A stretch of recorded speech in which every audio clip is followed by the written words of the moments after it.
Hello students, last video में हमने food poisoning के बारे में पढ़ा था कि किस तरह से स्पॉइल्ड फूड को कंज्यूम करने से फूड पॉइजनिंग हो सकती है, बीमार हो सकते हैं, वॉमिटिंग हो सकती है, पेट खराब हो सकता है, साथ ही साथ कंडीशन और ज़्यादा बिगड़ सकती है और लोगों की डेथ भी हो सकती है। इसलिए कभी भी हमें ख़राब खाने को या स्पॉइल्ड फूड को कंज्यूम नहीं करना चाहिए। खाने को हमेशा प्रिजर्व करके रखना चाहिए। अच्छा, आपने देखा होगा कि मार्केट में आप चीज़ें लेके आते हैं, जैसे जैम हुई, जेली हुई, अचार हुए, इसके अलावा बहुत सारे फूड आइटम्स होते हैं जो कितने टाइम से पैक्ड रखे होते हैं फिर भी वो ख़राब नहीं होते। जैसे सॉस हुई, कितनी तरह की खाने के आइटम्स होते हैं, चीज़, जैम, जेली, पनीर, ये सारी चीज़ें पैक होने के बाद भी इतने दिनों तक चल जाती हैं और वो ख़राब नहीं होती। इसका क्या रीज़न हो सकता है?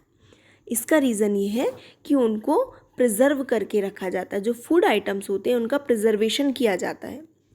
इसलिए फूड प्रिजर्वेशन जो है वो बहुत इम्पॉर्टेंट होता है और आज की वीडियो में हम फूड प्रिजर्वेशन के बारे में पढ़ेंगे।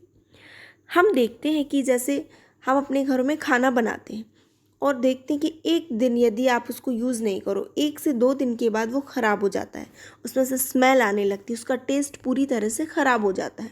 जैसे यदि आप कच्चे आम लेके आते हैं, ठीक, उनको आप रख दें और कुछ दिनों बाद देखेंगे कि वो धीरे धीरे पक जाते हैं और फिर कुछ टाइम में वो ख़राब हो जाते हैं। ठीक, ख़राब हो रहे हैं, किस वजह से हो रहे हैं? क्योंकि माइक्रो ऑर्गेनिजम्स जो हैं उन पर अटैक कर देते हैं और उनको ख़राब कर देते हैं। पर यदि हम अचार बनाते हैं, हमारे घरों में अचार बनाया जाता है, तो वो कई सालों तक चलता है। ऐसा क्यों है? तो इस तरह से फूड को बचाना, उसको प्रिजर्व करना क्या कहलाता है? फूड प्रिजर्वेशन कहलाता है। ठीक, तो फूड प्रिजर्वेशन के लिए कई मेथड्स यूज़ की जाती हैं, केमिकल मेथड्स हैं, कुछ केमिकल्स यूज़ किए जाते हैं। तो ये सब हम देख लेते हैं कि क्या होते हैं। अब इसके लिए फूड प्रिजर्वेशन के लिए कुछ नॉर्मली मेथड्स आपने देखी होंगी, घर में भी हम बहुत अच्छे से इसके बारे में देखा है हमने कि केमिकल मेथड है। फर्स्ट, केमिकल मेथड में कुछ केमिकल्स होते हैं, जैसे नमक, सॉल्ट, क्या है? एक केमिकल है। एडिबल ऑयल्स होते हैं। तो ये जो है वो कॉमन केमिकल्स होते हैं। ठीक, उनसे क्या होता है, जो माइक्रो ऑर्गेनिज्म है उनकी ग्रोथ को कंट्रोल किया जा सकता है। इसी वजह से इनको प्रिजर्वेटिव कहा जाता है। तो सॉल्ट और एडिबल ऑयल जो है वो क्या है? प्रिजर्वेटिव्स होते हैं। अब यदि कुछ और केमिकल प्रिजर्वेटिव की बात की जाए तो मोस्ट कॉमनली यूज़ होता है सोडियम बेंजोएट, जो टोमेटो केचप वगैरह बनाए जाते हैं उनमें यूज़ होता है। सॉस, ये सारी तरह तरह की सॉस होती हैं, जेली वगैरह, इन सारी चीज़ों में ये यूज़ होते हैं। साथ ही साथ दूसरा जो है वो है सोडियम मेटाबाइसल्फाइड। तो ये कॉमन प्रिजर्वेटिव्स होते हैं। इन्हें जैम्स में, स्क्वैशेस वगैरह में यूज़ किया जाता है ताकि माइक्रो ऑर्गेनिज्म की ग्रोथ ना हो और जो है ये हमारे प्रोडक्ट हैं वो ख़राब ना हो। अब यदि हम देखें कॉमन जो सॉल्ट है उसके थ्रू प्रिजर्वेशन कैसे किया जाता है, आपने देखा होगा कि घरों में अचार डालते हैं तो अचार में क्या होता है, बहुत ज़्यादा क्वांटिटी में नमक डाल दिया जाता है। देखा है? नमक डालने से क्या होता है, फूड जो है वो प्रिजर्व हो जाता है, उसमें माइक्रो ऑर्गेनिज्म की ग्रोथ नहीं हो पाती। साथ ही साथ जो मीट है, फिश है, उनको प्रिजर्व करने के लिए भी कॉमन सॉल्ट का यूज़ किया जाता है। इसको ड्राई सॉल्ट से कवर कर दिया जाता है जिससे कि बैक्टीरिया की ग्रोथ जो है वो नहीं हो पाती। इसके अलावा सॉल्ट को कच्चा मैंगो जो अचार होता है उसमें, आंवला में, इमली में, इन सब को प्रिजर्व करने के लिए यूज़ किया जाता है। सेकंड आपने मेथड देखी होगी शुगर। बहुत सारी शुगर यूज़ की जाती है, जैसे मुरब्बा वगैरह बनाया जाता है तो बहुत ज़्यादा शुगर डाली जाती है। क्यों डाली जाती है? इससे क्या होता है, शुगर से जो मॉइस्चर है, मॉइस्चर कम हो जाता है और मॉइस्चर कम होने की वजह से जो बैक्टीरिया की ग्रोथ है वो कैसी हो जाती है, रुक जाती है और हमारा जो फूड है वो ख़राब होने से बच जाता है। जैम्स, जेली, इन सारी चीज़ों में आपने देखा होगा शुगर की क्वांटिटी बहुत ज़्यादा होती है। इसी वजह से हमारे जो फूड आइटम्स होते हैं ये काफ़ी लंबे टाइम तक चल जाते हैं और ख़राब नहीं होते। फिर आपने एक चीज़ और देखी होगी कि अचार बना रहे हैं तो नमक तो डाल ही रहे हैं, साथ में बहुत ज़्यादा ऑयल डाला जाता है। बहुत सारी चटनियाँ ऐसी बनाई जाती हैं घर में जिनको कई टाइम तक स्टोर करके रखते हैं तो उनमें तेल की और नमक की क्वांटिटी बहुत ज़्यादा डाली जाती है। साथ ही साथ सिरका डाला जाता है। तो ये क्यों मिलाया जाता है? तो जो ऑयल होता है और विनेगर या सिरका होता है, उससे क्या होता है, अचार और चटनी ये सब ख़राब नहीं होती। क्यों? क्योंकि इसमें जो बैक्टीरिया होते हैं वो इस टाइप के एनवायरनमेंट में सर्वाइव नहीं कर पाते।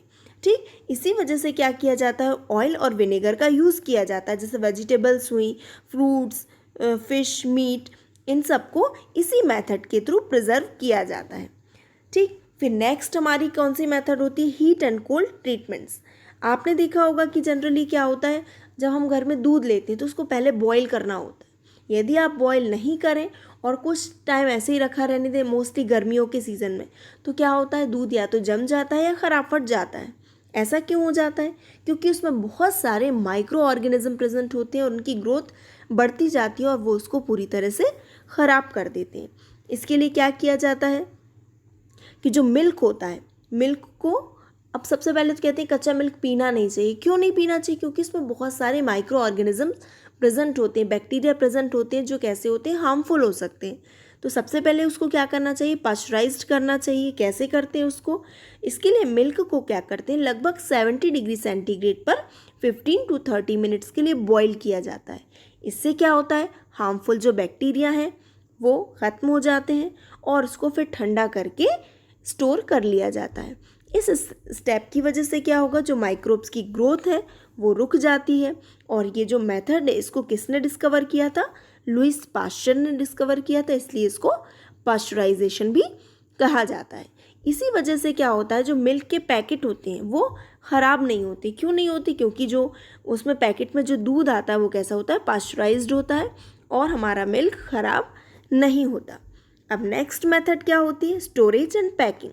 आपने देखा होगा कि ड्राई फ्रूट्स हैं, आजकल की वेजिटेबल्स जैसे मटर वगैरह हैं और अदर वेजिटेबल्स जो हैं उनको एयर टाइट बॉक्स में या एयर टाइट पैकेट में पैक कर दिया जाता है। उनकी जो एयर है वो पूरी तरह से रिमूव कर दी जाती है। इससे क्या होता है, इससे माइक्रोब्स जो हैं उन पर अटैक नहीं कर पाती। क्यों? उनके अंदर एयर भी प्रेजेंट नहीं होती और ना ही मॉइस्चर प्रेजेंट होता है। पूरी तरह से कैसा होता है, वैक्यूम वहाँ पर प्रेजेंट होता है। इस वजह से वो ख़राब नहीं हो पाते। तो ये तो हमारी जो थी वो प्रिजर्वेशन की मेथड्स थी जो बहुत ज़्यादा इम्पॉर्टेंट है। आई होप कि समझ आ गया होगा। अब हमारा नेक्स्ट टॉपिक है नाइट्रोजन फिक्सेशन। नाइट्रोजन फिक्सेशन के बारे में आप जो प्रीवियस क्लासेस में भी बहुत अच्छे से पढ़ चुके हैं। नाइट्रोजन फिक्स कैसे होती है, तो आपने देखा होगा कि लेग्यूमिनस प्लांट्स होते हैं, जैसे चना हुआ, मटर हुई, तो इन सब की जो ये प्लांट्स हैं इनकी रूट्स में नोड्यूल्स प्रेजेंट होते हैं, ग्रंथियाँ प्रेजेंट होती हैं और उनमें राइजोबियम नाम का बैक्टीरिया जो होता है वो रहता है। तो ये बैक्टीरिया क्या करता है, जो एटमॉस्फेरिक नाइट्रोजन होती है उसको नाइट्रोजन के कंपाउंड में बदल देता है, जिसे प्लांट यूज़ कर लेते हैं और उनकी ग्रोथ बहुत अच्छी होती है। इस तरह से क्या होता है, ये बैक्टीरिया और प्लांट के बीच में सिम्बायोटिक रिलेशनशिप होती है। प्लांट्स जो है राइजोबियम को हेल्प करते हैं, उनको फूड प्रोवाइड करते हैं और राइजोबियम क्या करता है, उनको नाइट्रोजन प्रोवाइड कराता है। और कभी कभी क्या होता है, जो लाइटनिंग होती है उसकी वजह से भी जो नाइट्रोजन है वो फिक्स हो जाती है। ठीक, तो लेकिन कभी भी आपने देखा होगा कि फिर भी जो नाइट्रोजन का परसेंटेज है वो कैसा होता है, फिक्स होता है। इसकी क्या वजह है, इसे समझने के लिए हम नाइट्रोजन साइकिल पढ़ेंगे। तो चलिए स्टार्ट करते हैं नाइट्रोजन साइकिल। आप जानते हैं कि नाइट्रोजन जो है वो एटमॉस्फेयर में कितनी होती है, 78% होती है। और ये नाइट्रोजन जो है वो बहुत इसेंशियल पार्ट है किसका, प्रोटीन्स का, क्लोरोफिल का, न्यूक्लिक एसिड का, विटामिन्स का, इन सब में नाइट्रोजन जो है वो प्रेजेंट होती है। तो यहाँ पर देखिए ये है नाइट्रोजन साइकिल।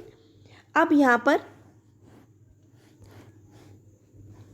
ये देखिए ये है एटमॉस्फेरिक नाइट्रोजन। तो यहाँ पर क्या हो रहा है, ये एटमॉस्फेरिक नाइट्रोजन है। तो इसको कौन फिक्स कर रहा है, जो नाइट्रोजन फिक्सिंग बैक्टीरिया होते हैं जैसे कि राइजोबियम हुआ, ब्लू ग्रीन एल्गी हुई, ये उसको फिक्स कर देते हैं। ठीक, नाइट्रोजन को उन्होंने क्या कर दिया, फिक्स कर दिया। अब ये जो नाइट्रोजन है इसको क्या करेंगे, बैक्टीरिया जो है वो नाइट्रोजन के कंपाउंड्स में बदल देते हैं। नाइट्रोजन की क्या करेंगे, कंपाउंड्स में बदल देंगे। और ये जो नाइट्रोजन के कंपाउंड्स हैं ये कहाँ चले जाते हैं, सॉइल में, जिसे कौन यूज़ कर लेता है, जिनको प्लांट्स यूज़ कर लेते हैं। नाइट्रोजन के कंपाउंड्स कहाँ चले जाते हैं? प्लांट्स में चले जाते हैं। अब इन प्लांट्स को कौन खाता है? एनिमल्स खाते हैं।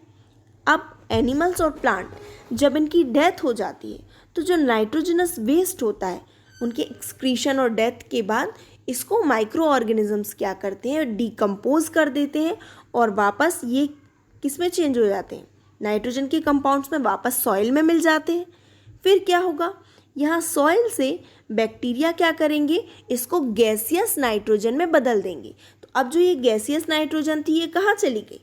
ये गैसियस नाइट्रोजन वापस कहाँ चली गई? एटमॉस्फेरिक नाइट्रोजन में बदल गई।